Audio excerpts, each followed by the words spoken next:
What's up, everyone? It's your boy C-Roc on the What Are You Made Of with Mike C-Roc podcast.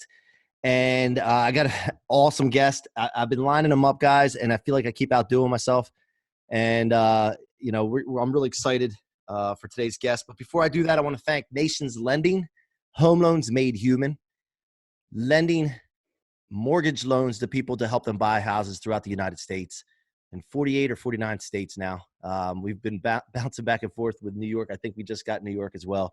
So listen, guys, if you need somebody to help them buy a home and to walk you through the process and keep that human element in it, despite the technology advances, which we have all the technological advances here, but just keeping that human touch.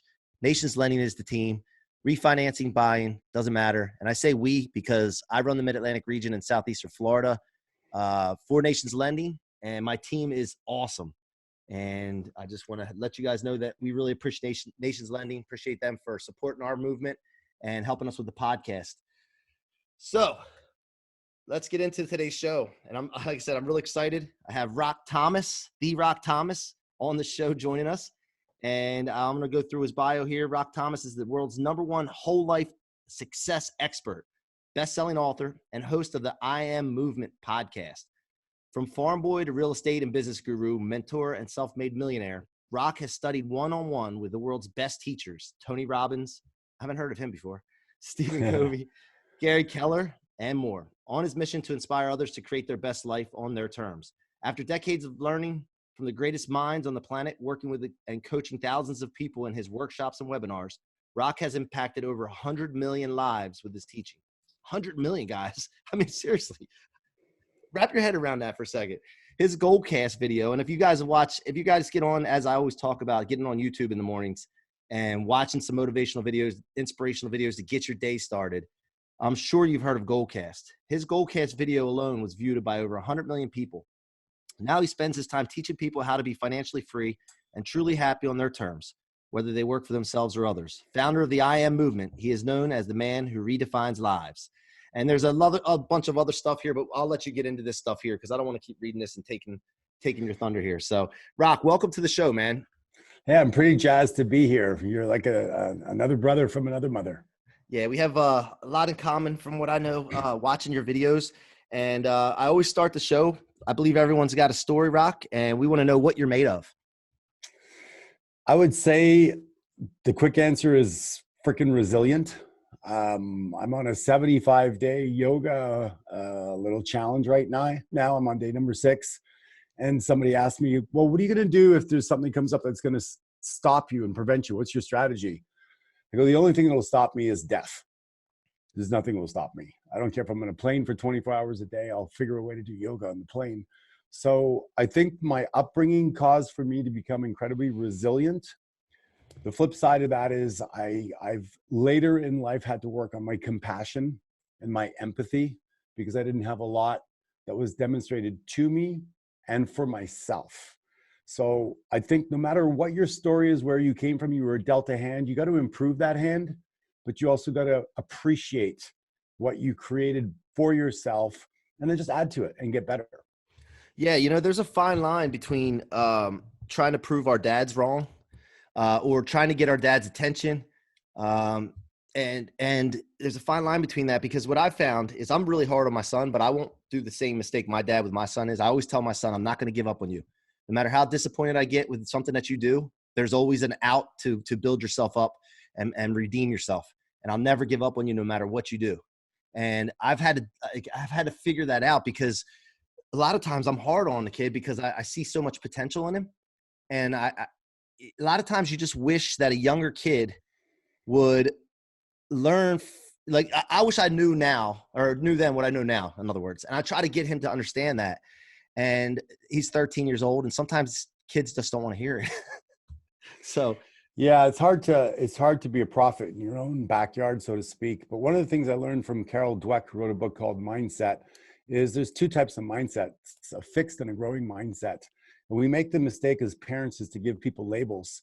Because if we tell a child, you're talented and you just don't have to work as hard as the other kids, or you're just naturally gifted, then you risk having the child now go, well, then I don't have to practice. I'm supposed to be so good, I shouldn't have to practice. And if I have to practice, then I'm not talented and dad's not going to love me because I'm not talented.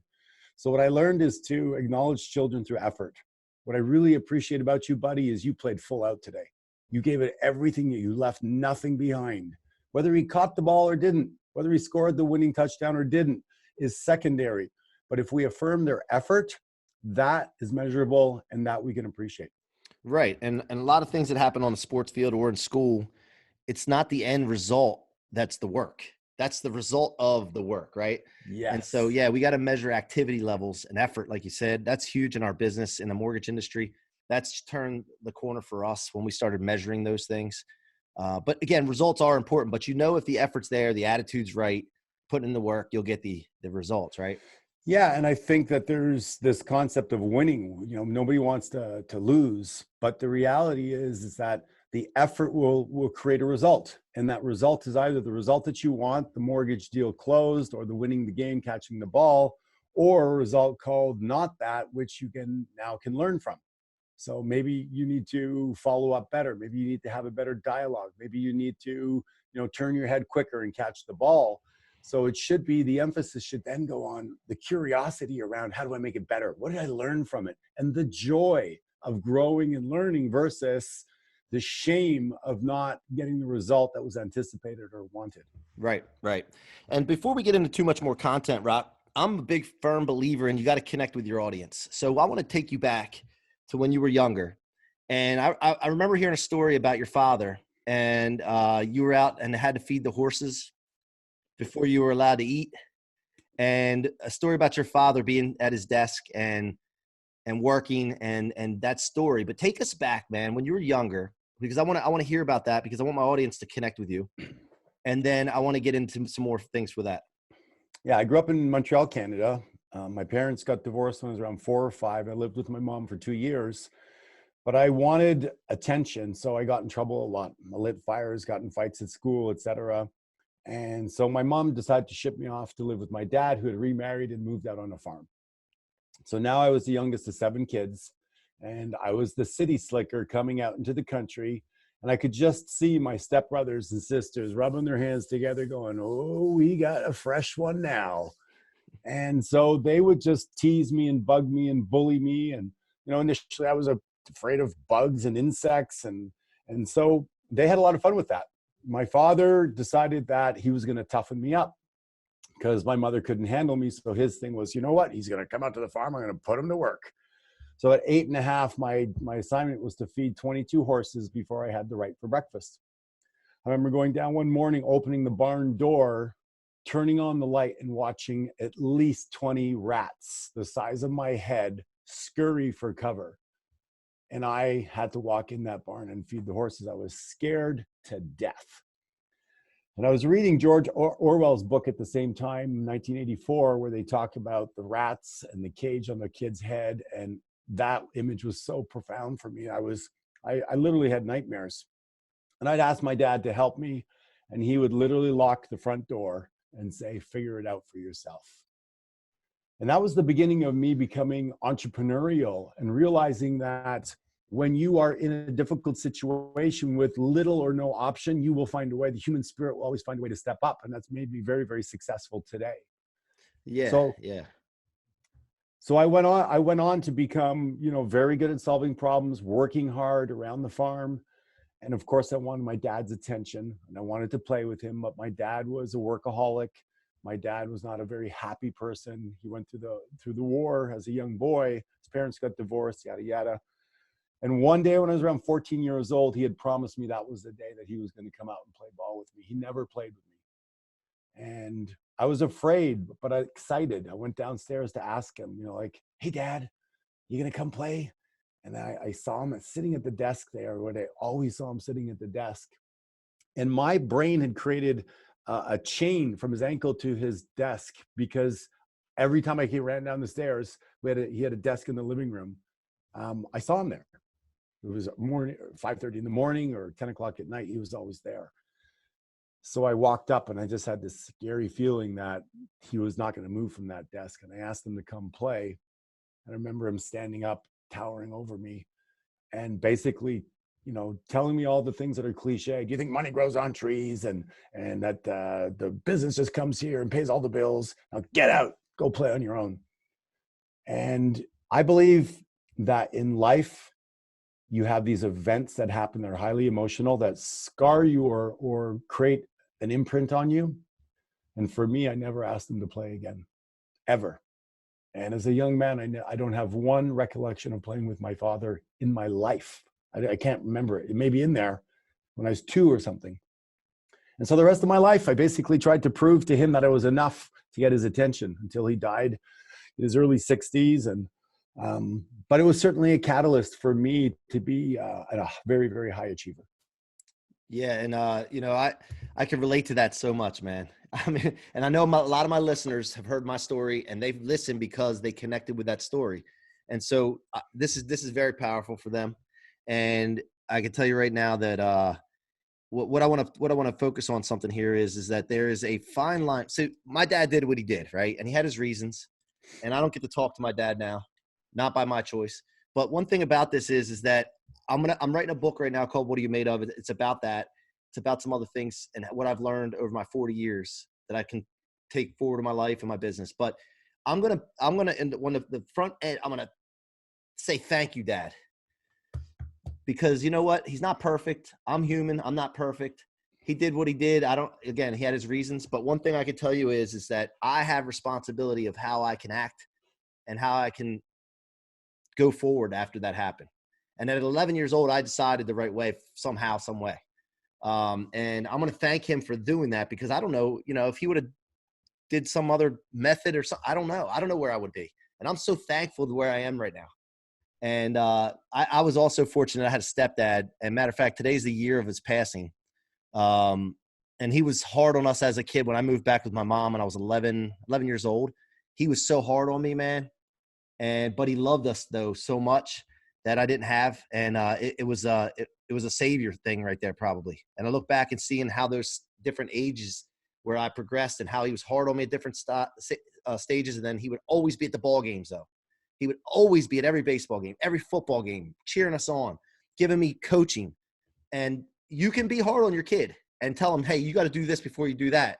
But that arm around the shoulder and encouragement is so huge. Speak to that. Well, I've actually come up with something called SEC, and when I run my companies and when I coach people, support, encourage, and challenge. And I realized that when we grow up, we are given those in disproportionate servings based on the model of the world that the parents experienced. So my father, for instance, was fed hamburger meat after the dogs were fed filet mignon. He had to watch the dogs eat filet mignon, then he was fed hamburger meat. So his hierarchy of values were that he was less important than the dog. So he went in and he treated us children in a similar fashion. Not his fault, just his programming. So did he have support from his environment? Not really. Did he have encouragement? No. Did he have a lot of challenge? Yeah, he was fighting to get attention. So he used the same model to teach me. So what I've done with my children is I provide them with a good amount of support, but I'm not going to fight their battles for them. Like if they're having a little conflict with somebody at school, I'll give them some resources. I'll give them some encouragement, but they need to go and do that. There's some parents that are going to go and fight the battles for their kids, and they're removing the opportunity for that child to become the person they need to survive in the world. What you and I probably got from our fathers was an unfair advantage in how to compete in the world today. Yep. Because I get in a race. Like one of the things I do is push-up contests wherever I go. When I speak, I go, who in the audience wants to, afterwards, we'll do a push-up contest. I'll take anybody. I don't care if you're 22 and you work out twice a day in the gym. Let's go. Because that's who I am. I'm a fucking warrior. I'm like, bring it on. Let's see what you got. And I almost always win until one day I went up against this guy that I didn't know was just won up for 6 months, was in some push-up contest. And he's like 5'4", really short arms. I'm, 6 foot, long arms. And he did 122 and I did 82. But it was great because where in life do you walk through your regular day and somebody goes, let's go? And you can find a part of yourself that makes you feel more alive. So I got that from my upbringing and I bring that to the world and people love it. So, what are you made of? What you're made of is something that you should celebrate and you should appreciate. I appreciate my father. I went through hating him for sure. But then when I did the work, I got to a place now where I'm so freaking grateful. So grateful because I can achieve so much because of what he gave me.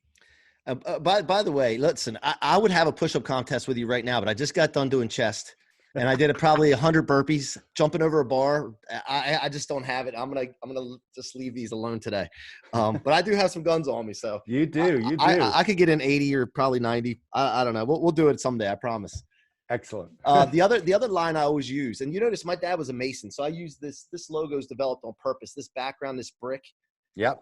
And another thing I use always, for some reason, this thing, I'm built for this. Like if something ever thinks, I ever think something's a challenge or something's going to be, man, I'm built for this. I got this. Nice. Self-talk it's been so powerful in my life and envisioning things. Yes. And, again, I've done these things, but I didn't have any awareness of it. Right. So I was powerful with it. But once I became aware, yes, man, let me tell you something. There was like a nuclear explosion. And that's been over actually about the last year and a half. Man, it is just, everything's moved in hyperspeed and I'm attracting so many people. Well, now you can be intentional about the tools that you have. Yes. You see, the reason I created my podcast, the I Am movement, is because the words that follow I am follow you. So if you say, I am built for this, you're giving your nervous system a command to step the fuck up. Right. To believe in itself. And I believe, Mike, the ultimate confidence is not knowing how or being able to, is believing you'll find a way. And the nuance is most people go, oh, no, I can't open a business because I don't know how to do a web page. I don't know where I'm going to get my customers. Or I've never run a marathon before, and they get stuck in the how.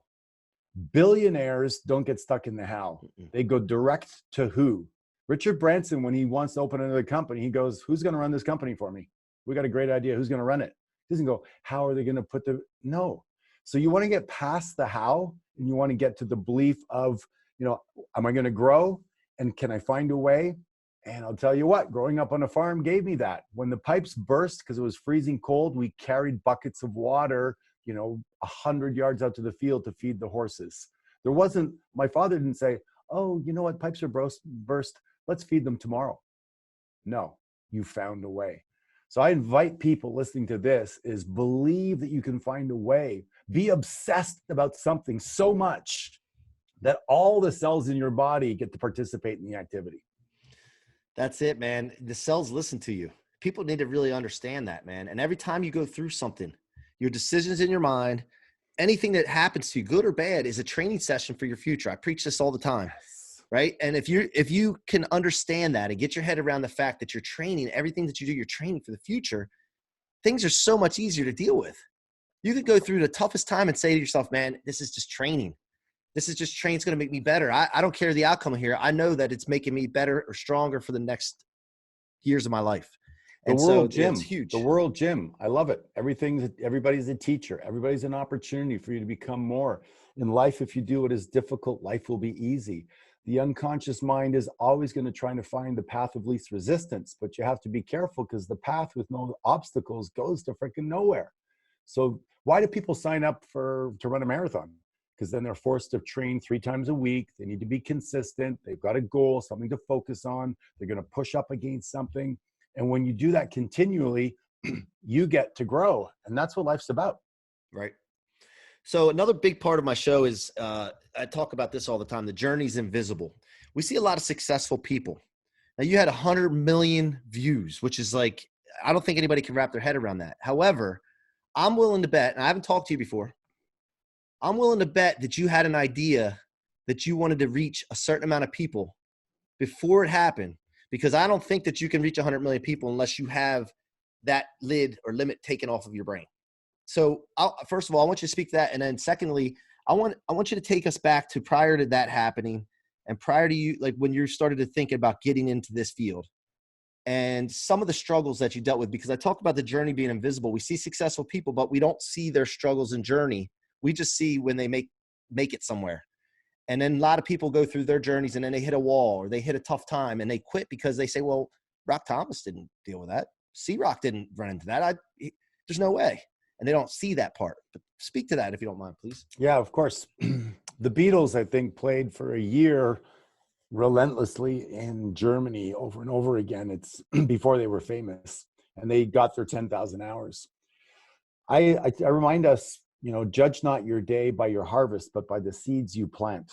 So I get up every day and I plant seeds, and I have my entire life, and I let them harvest when they harvest. You can't measure that. You don't know. Measure the activity, you said before. The sale will eventually happen if you do the right process, you pay attention, you course correct, you learn, eventually it'll happen, because most people quit. As long as you show up and you keep on acting and following up, you'll succeed. My father died when I was 30, and I basically lost everything that I had created up till then financially to take care of him, because I wanted, again, him to be proud of me, taking care of him and that sort of thing. I went into real estate. I was terrible, and because I was used to working with goats and 2x4s, and I didn't know really how to deal with people. But I got a mentor, and this mentor taught me how to take my work ethic and my curiosity, and I went on to sell 100 homes a year. You're in mortgages, the average agent sells 6 homes a year. I was in an office selling 100. People went, who is this kid? What is he doing?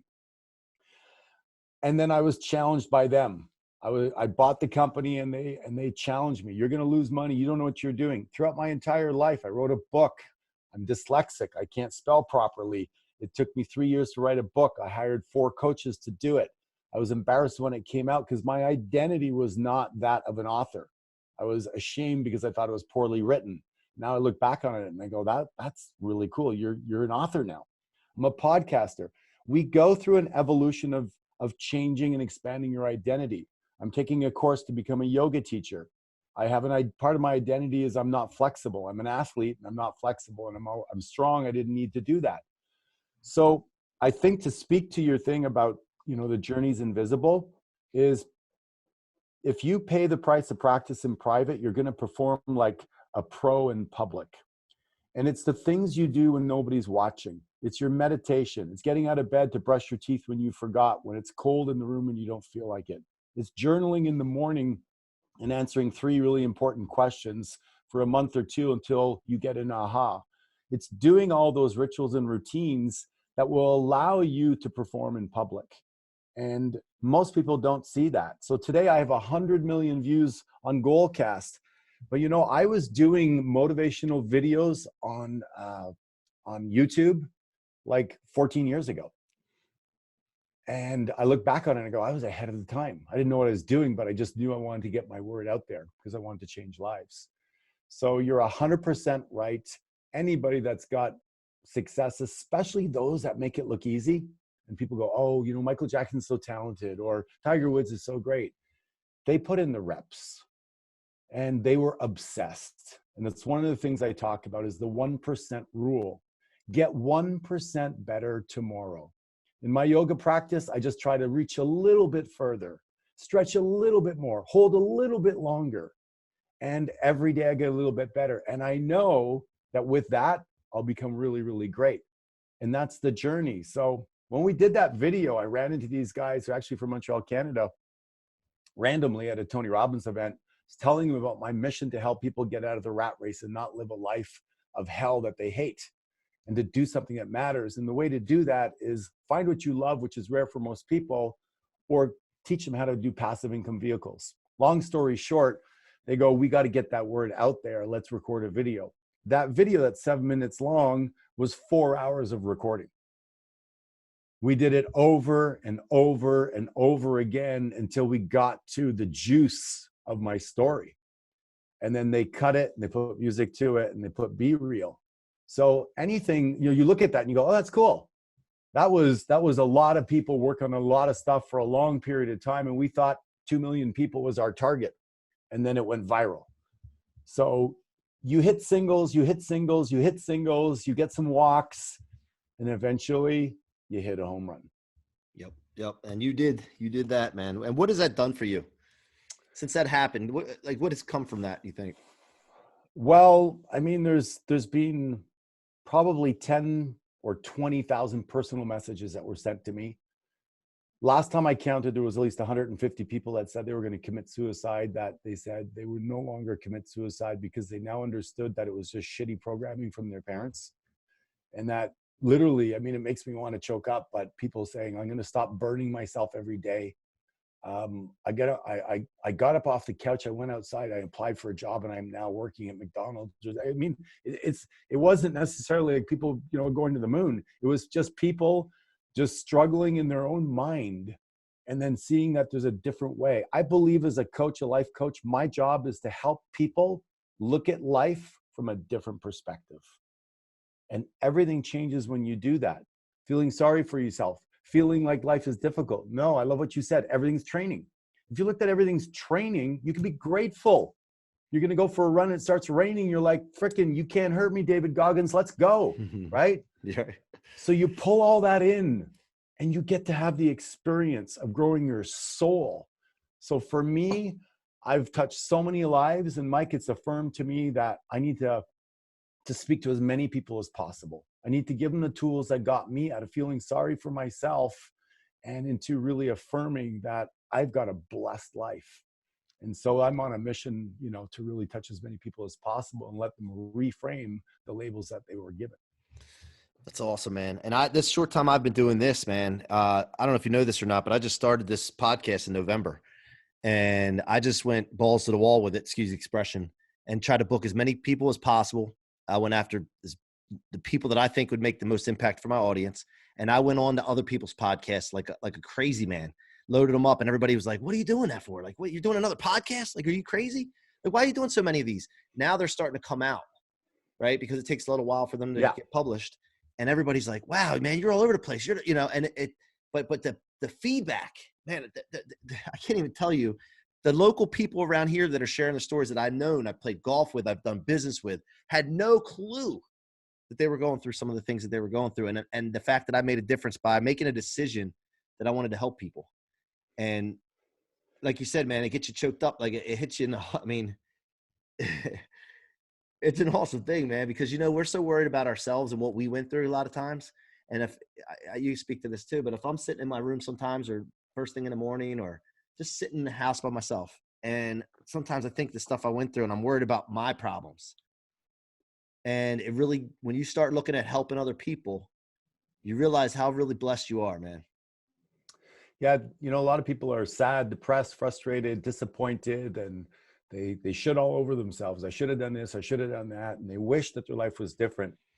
The secret to happiness is accepting what is, and then looking at it and making it better and deciding that you can take responsibility for that. You're rarely, probably never be depressed when you're busy helping somebody else. So the secret to living is giving, and is to taking your life story, as you said, and your experience and relating it to other people in a way that's authentic and vulnerable. And that's the beauty of today's technology. You and I wouldn't have met probably, 10 years ago, but we get to do it today. We get to share a story. Some people listen to it. Hopefully it moves it. They move in a new direction.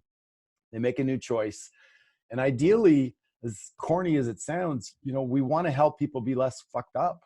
People are in a bad way, right? I jokingly say, Mike, to people, I go, it's really difficult to find online how to take care of your health, right? They hide that information on Google, like how to diet and work out. You can't all over find the place.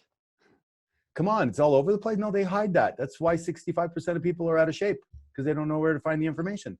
I guess if you Google it, you can see it, but a lot of people don't want to follow it. Or maybe that's the point, is that it's everywhere, but they can't get themselves to do it. And when you find if the information was all that was needed, everybody would be millionaires and rich and happy, et cetera. So we got to help each other get insights to unblock the conventional thinking, because media will feed your amygdala, the fear-based part of your mind, and keep you stuck in a trap of mediocrity. So you got to get obsessed about living fully your experience of life, in my opinion, and surround yourself with other people that are going to support, encourage, and challenge you to get through all of that noise. Yep. Man, I'll tell you what, and by the way, I want to share with everyone listening here. Some people are like, well, how did you get Rock Thomas on? When I was telling people I was bringing Rock Thomas on. And you can confirm this. I didn't have an agency book you or anything like that. I went on Instagram, looked him up, sent him a message, and his people got him with mine and said, hey, let me check your podcast out. We'll see if it fits, a good fit. And that's how it went down. So I want to encourage everyone. I write my goals down. I have them right here. I write them down every single day and at nighttime. And I'm just obsessed with it because I believe in writing things down makes a difference in typing it into your phone. I believe that I've seen it. I've tested it myself personally. I've heard from other people. I write down things that I want to do. And then all my mind, actions, words, everything goes towards that. Now, I don't bat 1,000, okay? But I can guarantee you, though, that I'm batting 600 something. And if you bat 300 in baseball, you're going to the Hall of Fame. But I'm just doing it by writing down, being intentional, and like you used the word obsessed. I am literally obsessed with everything that I want to accomplish. And the thing that drives me, Rock, is I got 2 kids, 13-year-old and 7-year-old. I got my wife. I got 30 employees, my partners. And I've also told a lot of people what my goals are. I believe that everyone's watching me. Not like Big Brother watching me, but people are watching me. And I can't let them down. And I want to make sure that I do what I said I was going to do. So every morning when, like you said, I don't feel like getting up some mornings. I got a little tickle in my chest and cough. I just don't feel like going to the gym. Or I push through that because I know people are watching me. So if you want to encourage, really accomplish something, one, be intentional, write it down every single day, and then start telling people about it so that you have some sets of eyes on you. And that accountability kicks in and it kicks you in the butt and it'll help you take you to levels you've never seen before. Am I right with that? You're 100% right. And the psychology behind that is that we want so badly to connect, belong, and matter.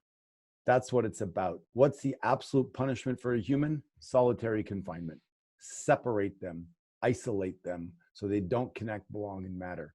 When you make a declaration to people that you care about and respect about, when you have 30 people depending on you to be the leader and to drive the force of that organization so that they have jobs and they can take care of their families, you create the accountability that will drive you because you want to connect, belong, and matter with those groups. You want to make a difference. The person who says, oh, no, you know what? I'm on my own. I'm going to do it all on my own. That person can last for a while, but we weren't built that way. The person who has the courage to declare their goals, the courage to share them with other people. 75 days of yoga. I do a vlog every day after I do it online. And I didn't really feel like going this morning, but I went because I created an accountability with the community. And it forces me to find that side of myself. And that's how I freaking set up my life. I keep on doing the same thing you do.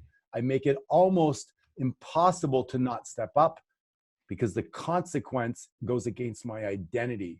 And that's somebody that when I say I'm going to do something, you're damn right I'm going to do it. And then what happens is you start stacking your wins, right? Win, yes. Win. Yes. And before you know it, you're up here when you thought you could only get here, but you just stack one on top of each other, little at a time, right? And it builds your confidence, which confidence snowballs. And if people could just get on that little bit of momentum with the snowball, it's so I'm on a mission to share what I'm doing right now. I'm sharing my journey with people. I'm all over the social media with the journey and the setbacks because I want to share with people how I react to them. And I want to show them that this right here, your boy C-Roc is made of something. You're going to see it and you can use it in your life. So, hey, Rock, what about mentors? You mentioned the word mentor. I want to speak on mentors and what they've meant to you. And for my listeners, a lot of people think that, I don't want to invest in a mentor. I mean, I figure this out on my own. Or what do you say to mentors? Maybe the most important thing that you ever decide is the people that are going to mentor you. We all have an inner narrative and you took it from somewhere. So you're repeating words you heard from something, your father, your priest, your teacher, your brother, what have you. So I'm incredibly intentional. I have 14 coaches right now / mentors. I have a golf coach, a swimming coach, a dancing coach, a nutritionist, etc. I'm constantly taking from other people's experience and becoming better. Told you before, I'm becoming a yoga teacher. What's the best accountability is learn like you're going to teach. Learn like you're going to teach. And you're forced to pay attention to the details. Success is in the details. The person who goes, oh yeah, I know that, is a person who has lost track that there are nuances. I don't think Steph Curry goes to the basketball court going, oh yeah, I know that. He goes, what can I change? He changed the way basketball is played by, shooting 3-pointers from 3 feet further than anybody else thought was the strategy to do it, because his mind was curious and said, how can I learn? What can I do differently? So for me, it's all about remaining passionately curious, showing up with a great work ethic, being hungry to live fully, and contributing to others. And the way you do that fastest is with mentors. And I could track back probably every 7 years or so. I had a different key mentor in my life. And one was in sales. Another one was working with people and interacting and relating to people. He was just so good with people. He spoke 5 languages. He had massive rapport with people. They always loved him. I learned so much from him about relating to people quickly and being in rapport and be able to influence them from there. And then I went for a bit of a downward spiral when I was so successful that I started to party hard. And I got into recreational drugs because I thought I was the man, and I was buying a second house and boats and motorcycles. And then Tony Robbins came into my life. And then, I turned into being more of a vegetarian and being able to get into the states that I wanted to without those support systems. And he mentored me, and I've been a coach for him now for 20 years. So mentors, man, if you don't have a mentor, I think you're going to find, you may get there. It'll take you a lot longer.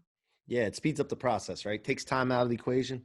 And the other thing people don't realize is you're going to spend the money. You're going to spend the money one way or the other, but it's always more expensive to do it on your own. But you just don't realize it. You're looking at a fee to pay someone or invest in something. And at the end of the day, the lessons that you learn takes time out of the equation, speeds things up, and ends up in the long run costing you less money. And well, here's a great question for people to ask themselves. And it's a bit of a trick question. You say, what's more important to you, time or money? And what do most people say? What will they say? Money. They'll say money. But the reality is that if you took your money and you invested it in becoming more intelligent, smarter, you would have all the time you want. So people think small. They go, well, when I have enough money, I'll invest in a mentor. Shrink every other part of your life. Move into a room in somebody's house, into a basement. Drive a downscale car. Take all that money, pour it into your brain, become more intelligent. You'll be more successful faster. Stop trying to have the car to feel good enough. I remember I was a real estate agent and I had a shitty car, and I thought that's the reason I wasn't getting enough business. Finally, I could afford a nice car, and I pulled up with my BMW at clients, and then clients would look out the window and go, oh, so you're super rich, so then you can cut your commission. And I had a different problem. So we always think that the solution to the problem's outside of us when it's acquiring the knowledge on the inside. You know, it's funny. I'm so ingrained in sales and handling objections and closing. As soon as you said that, I was about to close you. It's just a wild thing to keep through my head. I was like, oh yeah, all right, let's go. Yeah. Good for you. Oh man, that's so funny. So the other thing about, I wanted to say something else too about mentors, but it slipped my mind. Anyway, oh, I know what it is. So you're being around Tony Robbins, you're being around other mentors, you have mentors and coaches now.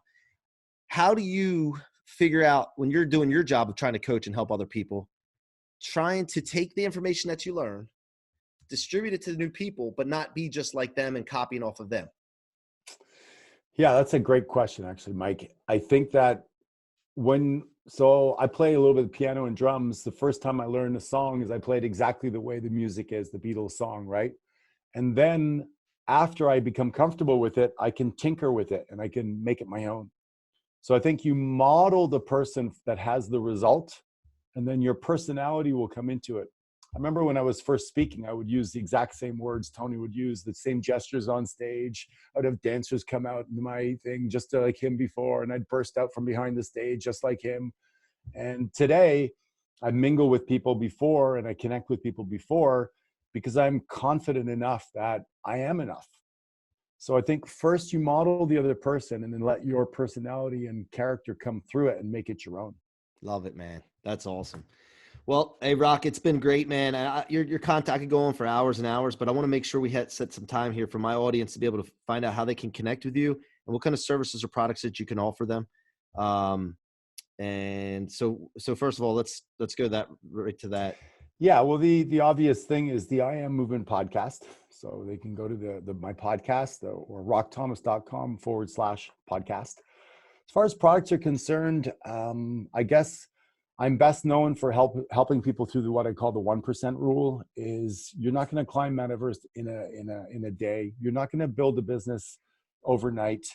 It takes time. It takes resources. So I help people get 1% better, bit by bit, and get out of the rat race. I often say in my talks, I go, if you hate your job, come talk to me. Unless I'm speaking for a corporation that hired me. But I say, if you did hate that your one job, time. You did that one yeah, time and then figured it didn't work. right. So if you're not where you want to be and you want to get more financial resources in your life, I have a bunch of different tools. We use the concept of the mastermind group, which is put the same type of people together into a process and help them learn about how to, become successful, not the way you're taught in school, right? Become entrepreneurial, open different businesses. Today, Mike, there's so many opportunities. I have this one guy who was a CPA and he had a sick son and he had massive motivation to become wealthy. And he took one of our Airbnb courses and he retired his mom, his wife, himself.